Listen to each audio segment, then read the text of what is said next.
You can also set and add in videos inside of Microsoft Designer. So to do that, you need to go around over here on the left hand side, and then you need to click on visuals over here. So once you do that, you can go around on the top right here and then click on videos over here. So once you do that, you can see that there's some videos that you can add in.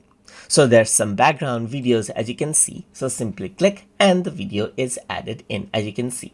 You can also use design ideas right here and make the videos full screen right here, or maybe add it in like this as an effect, as you can see. So you can also go around and work around with videos like this inside of Microsoft Designer, just like this right here. You can go around and pause around the video or keep it playing right here. And there's the timeline over here in the back, as you can see right here, just like this. So this is what you have. So now what you can also do is you can go around over here and search for different videos. Let's just go around and delete this out right here. So let's just go around and delete this videos out right here.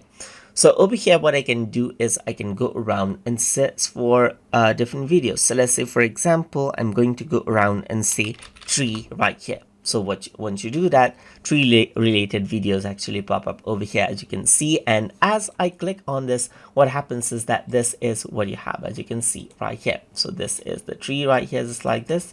And you can go around and move it, and you can resize it. And this is what you have right here. So that is how you can go around and search and add in videos inside of Microsoft Designer. So I hope you guys learned something as always. And as always, please like, comment, share, and subscribe.